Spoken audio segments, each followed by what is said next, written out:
Pose with the fans. Pose with the pose with the pose with the fans. Pose with the pose with the pose with the fans. Pose with the fans. Fans. Assalamualaikum warahmatullahi wabarakatuh. Kami dari kelompok 1 dengan judul Tarekat Para Sufi dalam Mendekatkan Diri kepada Allah. Jadi sebelumnya perkenalkan, nama saya Kelvin Andika dan nama saya Firdaus. Nama saya Triandini. Nama saya Aminah Najwa. Nama saya Atira. Nama saya Mutia Aisyah. Jadi tujuan video ini untuk memenuhi salah satu tugas dari mata kuliah Akhlak Tasawuf. Terima kasih. Assalamualaikum warahmatullahi wabarakatuh. Mohon maaf sebelumnya kakak mengganggu waktunya. Di sini perkenalkan kami dari MPIC dengan prodi Manajemen Pendidikan Islam. Di sini kami ada sedikit tugas untuk mewawancarai tentang tarekat sufi dalam mendekatkan diri kepada Allah. Di sini kami minta bantuan Bapak untuk menjawab beberapa pertanyaan yang akan kami tanyakan. Pertanyaan pertama itu dari saya sendiri. Apakah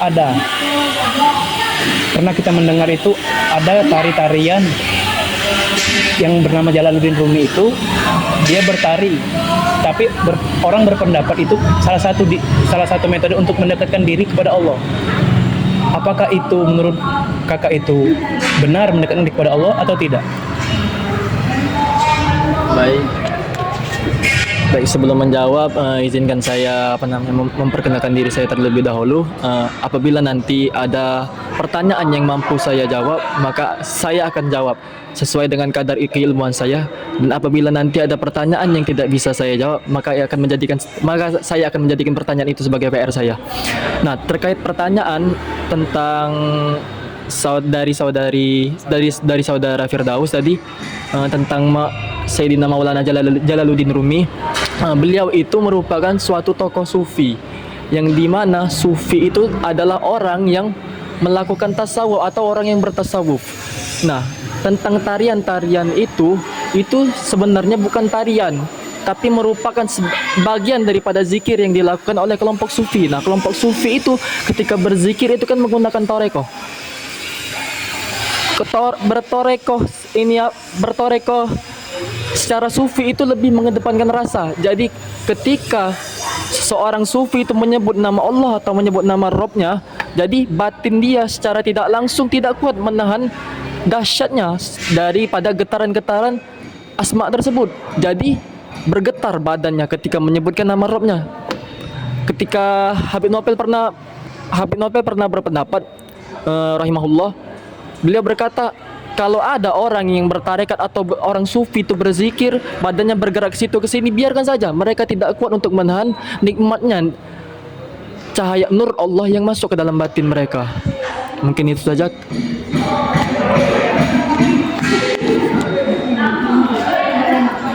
Baiklah, terima kasih kepada kakak. Mungkin di sini saya sangat puas dengan jawaban kakak. Mungkin dari pertanyaan teman-teman yang lain akan mempertanyakan yang lain juga. Baik, kalau dari pertanyaan saya itu, apa itu tujuan utama dari tarekat para sufi ini, Kak? Iya. Tujuan utama dari tarekat sufi, sebenarnya tarekat dan sufi itu suatu hal yang berbeda namun berkaitan. Iya. Tujuan daripada tarekat dan sufi itu tak lain dan tak bukan, yaitu adalah tadi zuhud tadi, pendekatan diri kepada Allah untuk mencapai jalan. Nah, mencapai tarekatnya untuk sampai kepada ma'rifat Allah. Dengan cara apa? Banyak jalan. Tarekat itu ada banyak. Ada tarekat Qadiriyah wa Naqsabandiyah, itu tarekat zikir. Jadi dengan cara berzikir untuk mendekatkan diri kepada Allah dengan metode-metode zikir yang dipelajari oleh tarekat Qadiriyah wa Naqsabandiyah tersebut. Jadi bagaimana tarekat tersebut? Nah, tanyakan kepada ahli tarekatnya, tanyakan kepada ahli sufi-sufinya.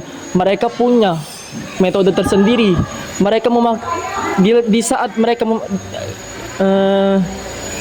ketika mereka melakukan metode berzikir itu bukan hanya dengan metode, tapi juga dengan memakai rasa. Balik lagi kepada rasa.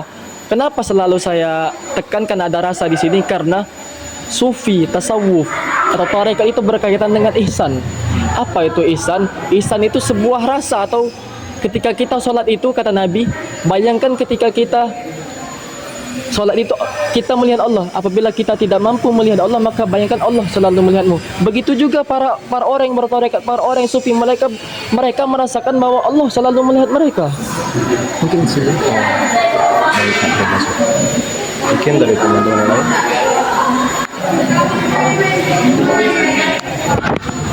Pertanyaan saya, apa yang membuat tarekat berbeda dengan praktik keagamaan lain?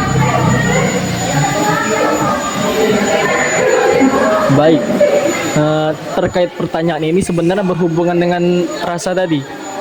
Yang menjadikan praktik keagamaan tarekat itu dengan praktik keagamaan lain, ya dirasa ini, tarekat itu lebih mengedepankan rasa, jalan untuk sampai kepada Allah yang lebih mengedepankan rasa. Dengan cara jalan apa? Banyak jalan tadi. Sudah saya terangkan tadi, ada jalan untuk berzikir, ada jalan untuk beribadah. Kita ini di dunia ini ada disebut dengan ahli ibadah. Ada ahli zikir, ada ahli solat, ada ahli puasa. Itu makom, disebut sebagai makom atau tingkatan.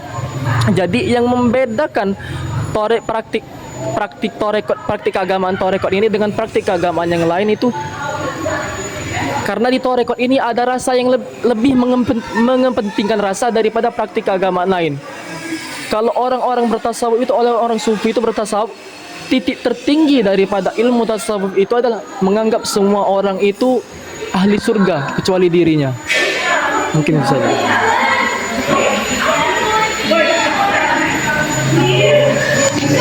Baik, pertanyaan selanjutnya, apa yang dapat kita pelajari dari konsep tarekat dalam mencari kedekatan dengan Allah?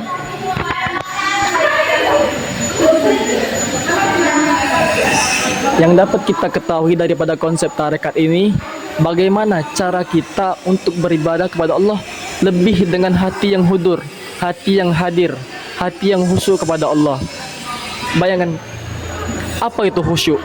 Khusyuk itu adalah ketika kita melakukan suatu kegiatan, apapun yang ada di hadapan kita, kita tidak akan terkecoh. Ketika kita melihat anak balita seusia 5 tahun itu main game, mereka tidak akan terkecoh kepada suatu hal yang lain. Itu yang dinamakan khusyuk.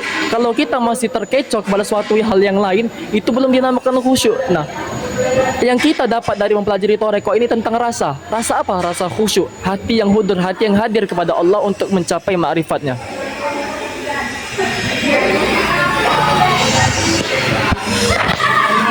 Siapa saja tokoh tarekat?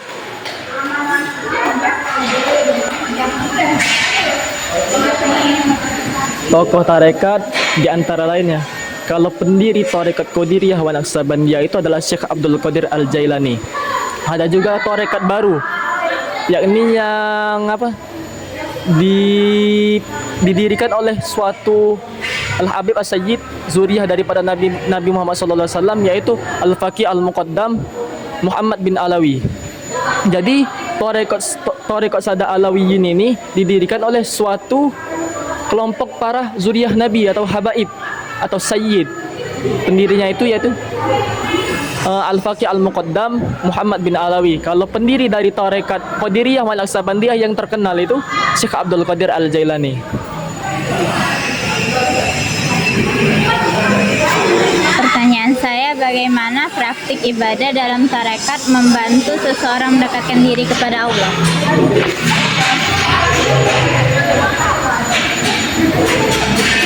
Bagaimana? Jadi di sini pertanyaannya, bagaimana praktik daripada tarekat itu, praktik keagamaan daripada tarekat itu bisa bisa membantu seseorang untuk mendekatkan diri kepada Allah. Jadi praktik keagamaan yang sering kita lihat dalam tarekat itu adalah berzikir. Tentunya berzikir membantu kita untuk mendekatkan diri kepada Allah. Semakin banyak kita berzikir, semakin sering kita berzikir, maka akan timbul rasa khauf. Apa itu khauf? Rasa takut kepada Allah. Berzikir di sini juga berzikir dengan hati yang ikhlas, hati yang khusyuk, hati yang hudur kepada Allah Subhanahu wa taala.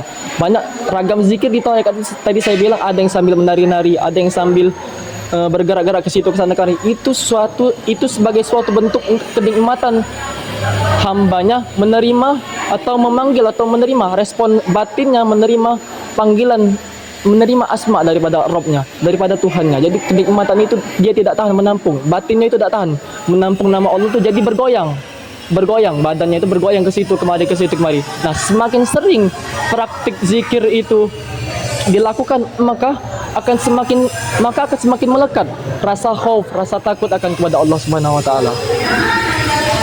Baiklah, terima kasih kepada kakak yang telah berusaha menjawab pertanyaan-pertanyaan dari kami. Kami di sini selaku kelompok dengan judul Tarekat Tasawuf untuk mendekati kepada Allah, kami merasa sangat puas atas jawaban dari kakak. Semoga ilmu yang kakak berikan tadi bisa bermanfaat bagi kami semua. Amin amin ya rabbal alamin. Dan semoga kakak juga diberikan rezeki, diberikan kesehatan, dilancarkan dalam segala urusan oleh Allah. Kami berterima kasih baik-baiknya karena kakak sudah membantu kami yang pertama dalam menjalani tugas dan sudah memberikan ilmu kepada kami, ilmu baru yang belum kami ketahui sebelumnya. Di sini kami mohon undur diri, kami ingin berpamitan dengan kakak. Kalau ada kata kami yang kurang berkenan tadi, kami mohon maaf pada kakak sebelumnya. Kami akhiri. Assalamualaikum warahmatullahi wabarakatuh. Sekian wawancara dari